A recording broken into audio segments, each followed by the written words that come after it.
S'agissant de savoir si la Chambre de première instance a eu tort de ne pas expliquer en quoi la peine recommandée par les parties n'était pas juste, la Chambre d'appel rappelle que les chambres de première instance ne sont pas liées par les accords conclus entre les parties, mais que, néanmoins, dans le contexte particulier d'un jugement portant condamnation rendu à la suite d'un accord sur le plaidoyer, les chambres de première instance doivent prendre dûment en considération les recommandations formulées par les parties. Et si elles s'en écartent nettement, en donner les raisons. En l'espèce, la Chambre de première instance a estimé que, je cite, « la réquisition par le procureur d'une peine maximale de 11 ans d'emprisonnement ne satisfaisait pas aux exigences de la justice compte tenu des principes régissant la fixation de la peine et de la gravité du crime commis par Milan Babic, considéré à la lumière des circonstances aggravantes et atténuantes. » Fin de citation. Cela montre bien que la Chambre de première instance a pris dûment en considération les recommandations de l'accusation et a expliqué pourquoi il ne pouvait les suivre. S'agissant de savoir si la Chambre de première instance a eu tort de ne pas infliger une peine similaire à celle prononcée à l'encontre de Biljana Plavšić, la Chambre d'appel rappelle que les peines déjà prononcées par le Tribunal pénal international pour l'ex-Yougoslavie et le Tribunal pénal international pour le Rwanda ont une valeur de précédent très limitée et qu'en outre, elles ne sauraient être invoquées pour contester une conclusion à laquelle une chambre de première instance est parvenue dans l'exercice de son pouvoir discrétionnaire en matière de peine.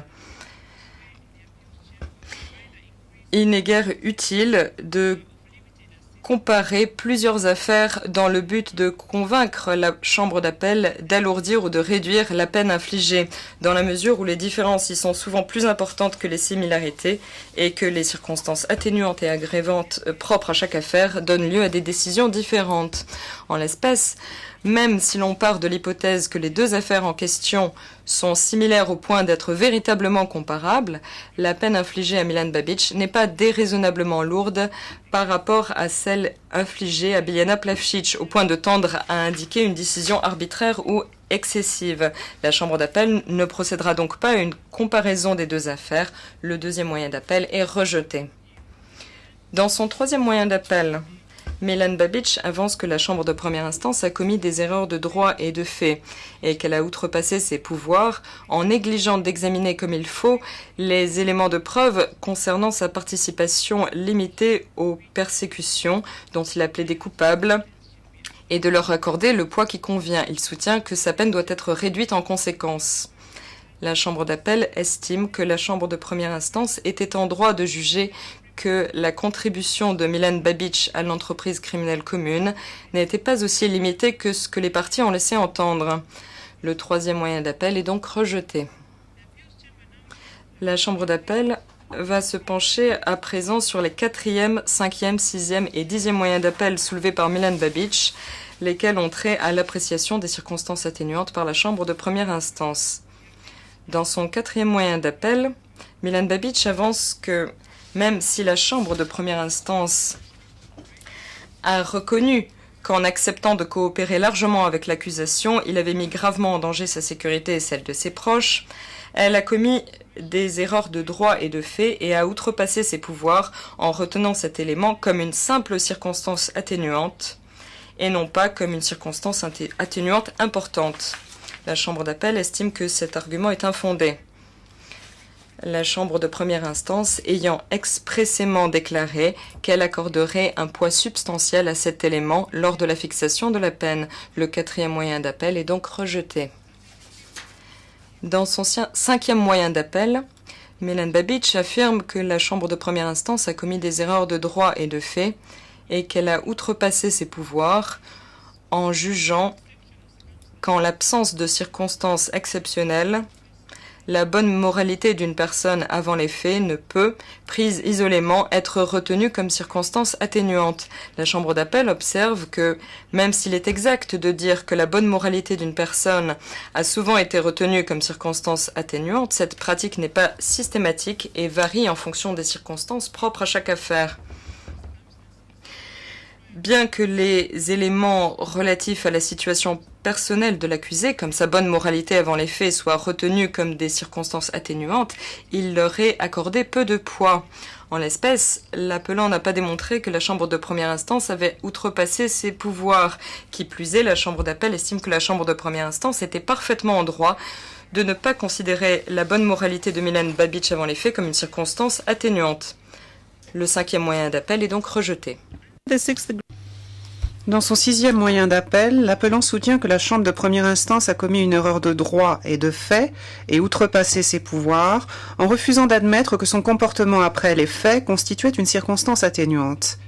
Il fait valoir que le passage du jugement portant condamnation et concernant son comportement après le crime, dont il a été déclaré coupable,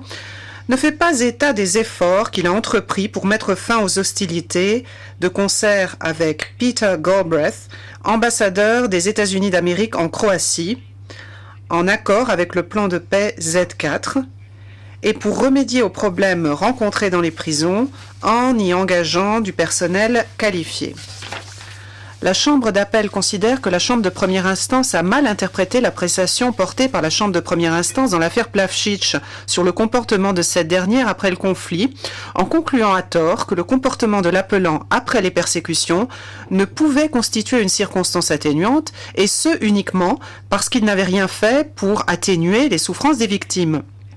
En outre, la Chambre de première instance disposait de preuves du comportement de l'appelant après les faits et des efforts qu'il avait faits en faveur de la paix. La Chambre d'appel est convaincue que l'appelant a tenté de restaurer la paix après les persécutions et conclut que la Chambre de première instance a commis une erreur de droit lorsqu'elle a refusé catégoriquement de considérer ces tentatives comme une circonstance atténuante, au motif qu'elles n'ont pas directement atténué les souffrances des victimes. Or, aux yeux de la Chambre d'appel, cette erreur n'entraîne pas automatiquement une réduction de la peine, et vu la gravité du crime dont l'appelant a été déclaré coupable et les circonstances de l'espèce, la Chambre d'appel conclut, à la majorité, qu'il n'y a pas lieu d'accorder un point important aux efforts entrepris par l'appelant pour promouvoir la paix. Quant à l'argument de l'appelant selon laquelle la Chambre de première instance aurait dû tenir compte du fait que, pendant la période couverte par l'acte d'accusation, il a tenté de remédier aux problèmes rencontrés dans les prisons en y engageant un personnel qualifié, la Chambre d'appel relève que, comme l'a reconnu l'appelant au cours de l'audience consacrée à l'appel, c'est au stade de l'appel que cet argument a été soulevé pour la première fois. La Chambre de première instance n'a donc pas failli en ne prenant pas en compte cet élément comme une circonstance atténuante. Il n'existe aucun élément de preuve au vu duquel la Chambre d'appel pourrait prendre en compte cet argument. De plus, la Chambre d'appel rappelle qu'un appelant ne saurait attendre de la Chambre d'appel qu'elle examine en appel des éléments de preuve relatifs à des circonstances atténuantes qui étaient disponibles en première instance, mais qui n'ont pas été produits. Dans son 10e moyen d'appel, l'appelant avance que la Chambre de première instance a commis une erreur de droit et de fait et outrepassé ses pouvoirs en n'accordant pas le poids qu'il convient à la totalité des circonstances atténuantes dont elle a reconnu l'existence, et notamment à la reconnaissance par l'appelant de sa culpabilité, au sérieux et à l'étendue de sa coopération, au remords qu'il a exprimé, à sa reddition volontaire ainsi qu'à sa situation personnelle et familiale. La Chambre d'appel n'a pas entrepris de déterminer, comme le demandait l'appelant, si, prises ensemble, les circonstances atténuantes mentionnées par lui ont été correctement appréciées par la Chambre de première instance. En effet, un appelant ne peut obtenir l'infirmation de la décision d'une Chambre de première instance concernant le poids accordé à une circonstance atténuante qu'en démontrant que la Chambre de première instance a commis une erreur manifeste concernant une circonstance précise.